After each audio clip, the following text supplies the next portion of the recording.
Hello students, today we will discuss in SST political science in the first chapter what is democracy, why democracy। तो आज हम आपके political science में पहला ही chapter discuss करेंगे जिसका नाम है व्हाट इज डेमोक्रेसी और व्हाई डेमोक्रेसी। डेमोक्रेसी क्या है और डेमोक्रेसी क्यों, इस बात की डिस्कशन करेंगे। तो फर्स्ट ऑफ ऑल मैंने ये डाला है व्हाट इज डेमोक्रेसी। डेमोक्रेसी है क्या? There are many forms of government in the world. संसार में अनेक प्रकार के सरकारों के रूप हैं।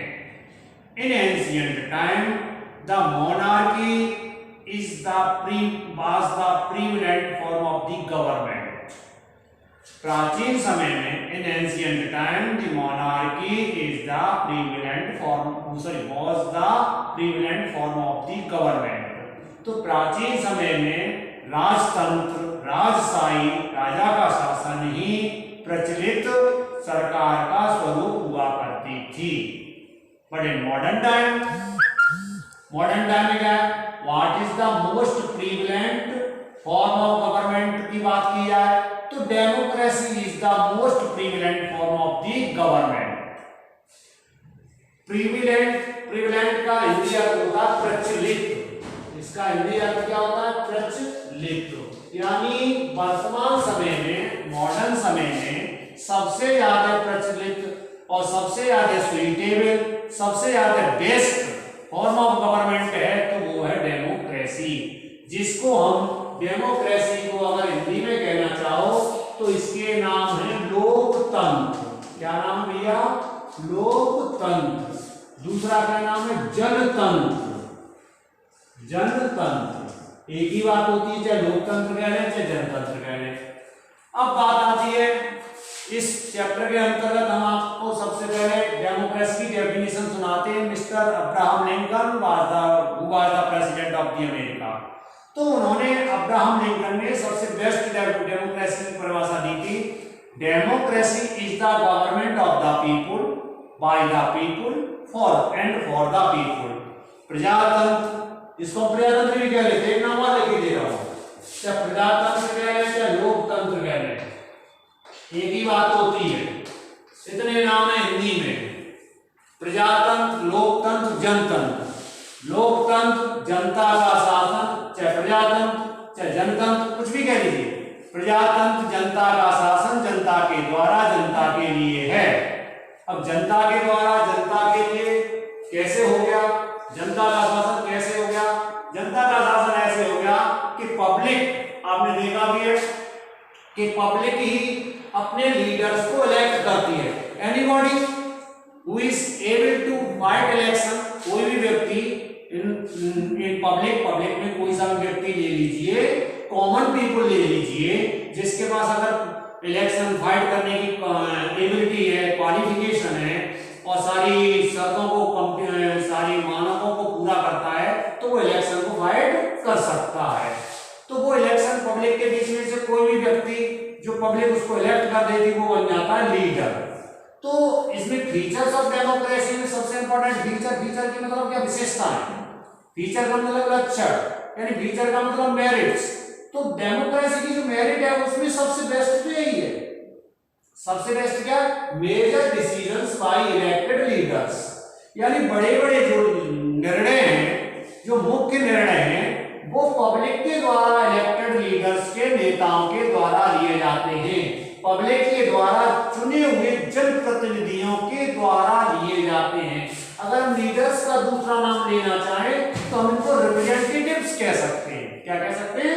रिप्रेजेंटेटिव्स। तो major decisions by elected leaders, तो बड़े बड़े निर्णय हमारे द्वारा यानी पब्लिक के द्वारा चुने हुए नेताओं या चुने हुए जनप्रतिनिधियों के द्वारा लिए जाते हैं। जैसे हमारी इंडिया में, अमेरिका में, हमारी इंडिया और America is the best example of democracy in the world. कहने का मतलब मेरा यह है कि संसार में डेमोक्रेसी के अगर बेस्ट एग्जांपल हैं तो वो है इंडिया और है अमेरिका। अगेन पाकिस्तान की बात करते हैं तो there is no completely democracy. नाम तो है वहां डेमोक्रेसी है, बट वहां डेमोक्रेसी नहीं है। क्यों नहीं है? कि वहां पर आर्मी जिस दिन चाहती है उस दिन वहां पर डेमोक्रेसी को अपने पैरों तले रौंद देती है, अपने पैरों तले कुचल देती है। फॉर एग्जाम्पल, कई बार के एग्जाम्पल हो चुके, बट इन 1999 में when Nawaz Sharif was the prime minister of Pakistan, जब 1999 में पाकिस्तान के प्राइम मिनिस्टर नवाज शरीफ थे, तो he was on a foreign tour in Sri Lanka, तो एक विदेशी यात्रा पर श्रीलंका में थे, और उनकी जो आर्मी का जो अध्यक्ष हुआ करता है जनरल, उसने उस समय मिस्टर परवेज मुशर्रफ थे, तो उन्होंने उनको कॉप कर दिया था। कॉप का मतलब क्या होता है? तख्ता पलट दिया था। क्या कर दिया था? तख्ता पलट दिया था, यानी उनको शासन से हटा दिया। तो उनको अरेस्ट कर लिया गया, प्रेसिडेंट को भी अरेस्ट कर लिया गया, हटा दिया गया, और पावर में कौन आ गए थे? परवेज मुशर्रफ। तो वहां अगर हम कहना चाहें तो वह कंप्लीट डेमोक्रेसी नहीं है, नाम की डेमोक्रेसी है। तो फर्स्ट ऑफ ऑल जो हमारे रियल डेमोक्रेसी का जो मेन फीचर वो क्या है? वो मेन फीचर ये है कि जो पब्लिक के द्वारा इलेक्टेड लीडर्स होते हैं, रिप्रेजेंटेटिव्स होते हैं, वो डिसीजन लेते हैं। जब डेमोक्रेसी को पैरों तले रौंद दिया जाता है, फोर्स के बल पर रौंद दिया जाता है, जैसे पाकिस्तान में हुआ, तो वो और सारी जो डिसीजन टेकिंग पावर होती है वो आर्मी के अंदर में आ गई, यानी उस थल सेनाध्यक्ष के में आ गई, जिनका नाम था मिस्टर परवेज मुशर्रफ, उनके अंडर हाथ में आ गई थी। पहली बात। इसका दूसरा फीचर क्या है? Free and fair electoral competition, यानी डेमोक्रेसी अगर रियल में है तो उस कंट्री में फ्री मींस मुक्त, आजाद, किसी की भी बाउंडेशन ना हो, फ्री एंड फेयर मींस साफ सुथरी, और साफ सुथरे का मतलब कोई गंदे थोड़ी होते। गंदे किससे होते? गंदे होते मनी से। कोई भी डेमोक्रेसी का गंदा होना या डेमोक्रेसी में कोई भी कुछ भी होना, वो सारी चीजें होती हैं free and fair electoral competition, कि वहां पर फ्री हो, साफ सुथरे इलेक्टोरल कंपटीशन हो, यानी चुनावी प्रक्रिया होनी चाहिए, चुनावी प्रतियोगिता होनी चाहिए। कंपटीशन की हिंदी होती है प्रतियोगिता। तो हमारी इंडिया में भी कहीं हद तक, एक लिमिट तक, बहुत मतलब सीमा तक कह लीजिए, हमारे यहाँ फ्री और एंड फेयर इलेक्टोरल कंपटीशन होती हैं। बट कहीं कहीं फोर्स लगा करके पब्लिक पॉलिटिकल पार्टीज अपना बल लगा करके, गुंडागर्दी करके, बल का मतलब क्या? वो गुंडागर्दी करके, अपना धनबल का यूज करके, मनी का यूज करके हमारे इलेक्शंस को अफेक्टेड, इन्फ्लुएंस करती हैं। तो वहां पर डेमोक्रेसी का महत्व कम हो जाता है, डेमोक्रेसी प्रभावित हो जाती है। इन केस ऑफ चाइना, कि चाइना के मामले में डेमोक्रेसी तो बिल्कुल भी नहीं है, वहां वन पॉलिटिकल पार्टी है, कम्युनिस्ट पार्टी ऑफ चाइना। तो वहां पर पब्लिक को वोट डालने का राइट ही नहीं है। उनका एक इलेक्टोरल वो बॉडी होती है, यानी कम्युनिस्ट पार्टी ऑफ चाइना की इलेक्टोरल बॉडी है, वही अपने प्रोसेस के थ्रू चुनती है, लेकिन पब्लिक उसमें वोट भी बिल्कुल भी नहीं डालती है। तो कहने का मतलब चाइना में डेमोक्रेसी नहीं है। इन केस ऑफ मैक्सिको का नाम क्यों आया? मैक्सिको में डेमोक्रेसी है, बट 1930 से 1930 से एक ही पॉलिटिकल पार्टी की सरकार है। क्यों? क्योंकि वहां एवरी 6 इयर्स के बाद तो इलेक्शन होते हैं, लेकिन इलेक्शन फ्री एंड फेयर नहीं होते हैं। जैसा कि अभी करंट में एक एग्जाम्पल चल रहा है बेलारूस का। बेलारूस में भी इसी टाइप की डेमोक्रेसी है जैसी मैक्सिको में।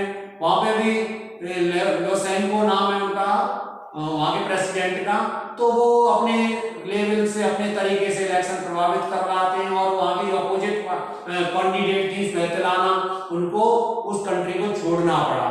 तो कहने का मतलब क्या? जहां फ्री एंड फेयर इलेक्शन नहीं है, such as example in Mexico, such as example in current in Belarus, वहां पर डेमोक्रेसी नहीं है। अगला फीचर डेमोक्रेसी का क्या आता? 1 person 1 vote 1 value. In India, in America, तो इंडिया हो अमेरिका हो, यहाँ पर एक व्यक्ति को एक ही वोट डालने का अधिकार है, एक ही वोट है उसका, चाहे कॉमन पीपुल हो, चाहे प्रेसिडेंट हो, चाहे प्राइम मिनिस्टर हो, चाहे डीएम हो, चाहे पियोन हो, चपरासी हो, कोई भी हो, one person one vote one value. और यहाँ तक कि कॉमन पीपुल है, रिक्शा पुलर है, जो रिक्शा चला रहा है उसके वोट की वैल्यू, उसको भी एक ही वोट डालने का अधिकार, एक व्यक्ति तो एक ही वोट डालेगा, है ना। तो उसके वोट की वैल्यू हमारे देश में प्रेसिडेंट के वोट की वैल्यू भी उसी उतनी बराबर है। तो वहां पर बिल्कुल किसी के साथ कोई भी किसी भी टाइप का वोट के मामले में डिस्क्रिमिनेशन नहीं है। डिस्क्रिमिनेशन का मतलब होता है भेदभाव, कोई भी अंतर नहीं है। वन पर्सन एक व्यक्ति, वन वोट एक वोट, वन वैल्यू एक ही मूल्य है, एक ही कीमत है। नेक्स्ट पॉइंट आगे हम क्या आते हैं, तो सभी को हमारे यहाँ एबव 18 ईयर्स ओल्ड, कोई भी यंग एज है 18 ईयर का है, वो 18 ईयर वाले को उसको वोट डालने का अधिकार है। तो वो हमारे यहाँ एडल्ट कहा जाता है, वयस्क कहा जाता है, हमारे यहाँ वयस्क मताधिकार है।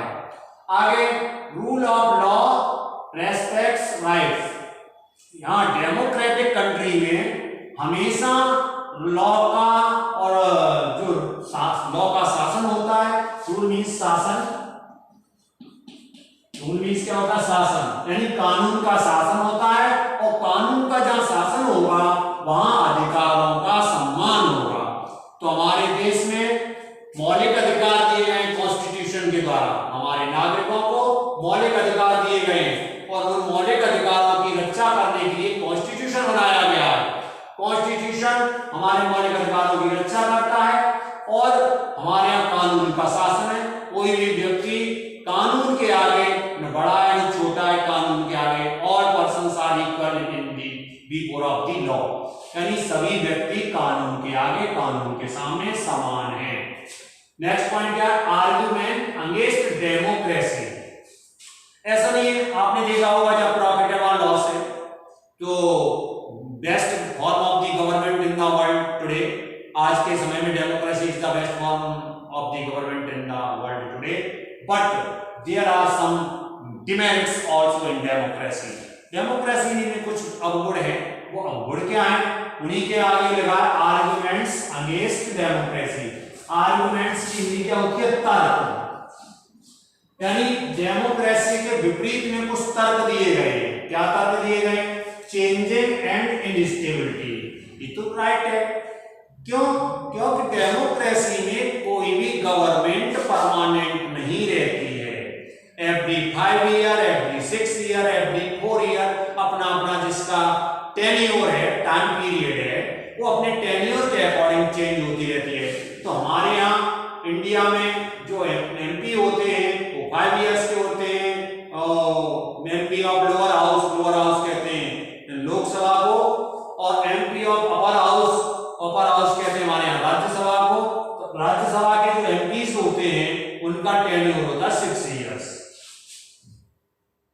तो मेरा कहने का मतलब क्या, चेंजिंग एंड इनस्टेबिलिटी, डेमोक्रेसी में चेंजिंग परिवर्तन होता रहता है और अस्थिरता बनी रहती है, और चेंजिंग और इनस्टेबिलिटी की वजह से हमारे देश में या डेमोक्रेटिक कंट्री में कंप्लीटली डेवलपमेंट और अच्छे से डेवलपमेंट स्ट्रॉन्ग डिसीजंस नहीं लिए जा सकते हैं, क्योंकि उनको जो डिसीजन टेकिंग बॉडी होती है उसको अपनी सत्ता गंवाने का, सत्ता से हटने का डर बना रहता है। इसलिए हम किसी भी डेमोक्रेटिक कंट्री का अनडेमोक्रेटिक कंट्री की तुलना में विकास नहीं हो पाता है, और तो स्ट्रॉन्ग डिसीजन नहीं ले पाते हैं। Next point, political power no morality, यानी कहने का मतलब क्या है, अगर डेमोक्रेटिक कंट्री है कोई भी, जिसकी पॉलिटिकल पावर है, जिसका धनबल है, जिसके पास गुंडागर्दी है ना, जिसके पास सभी टाइप की पावर है, तो वहां पर हमारी डेमोक्रेसी अफेक्टेड हो जाती है, प्रभावित हो जाती है। फिर वहां कोई नैतिकता नहीं रहती है। तो वहां अपने नैतिकता का मतलब कोई इंसानियत के नाते, नैतिकता के नाते अपनी गद्दी, अपना शासन को छोड़ना नहीं चाहेगा। तो ये भी प्रभावित होता है। नेक्स्ट पॉइंट क्या था, डिले इन टेकिंग डिसीजन, यानी डेमोक्रेटिक कंट्री में डिसीजन लेने में भी डिले होता है, देरी होती है, और इस तरीके से किसी भी कंट्री का जो डेमोक्रेटिक कंट्री है वो कंप्लीटली और अच्छे से विकास नहीं कर पाता है और अच्छा वो नहीं हो पाता है प्रोग्रेस। करप्शन ईटीसी, एक डेमोक्रेटिक कंट्री को, एक डेमोक्रेसी को प्रभावित करने के लिए करप्शन सबसे बुरी चीज है। करप्शन किसे कहते हैं, भ्रष्टाचार। भ्रष्टाचार हर लेवल पे होता है, हर इलेक्शन में होता है, नीचे से लेकर के, नीचे से का मतलब क्या हुआ, जो हमारा प्रधान का इलेक्शन है, जो हमारे नगर अध्यक्ष का इलेक्शन है, म्युनिसिपैलिटी का इलेक्शन है, मेयर का इलेक्शन है और वार्ड मेंबर का इलेक्शन है, यहाँ से लेकर के प्रेसिडेंट के इलेक्शन तक करप्शन है।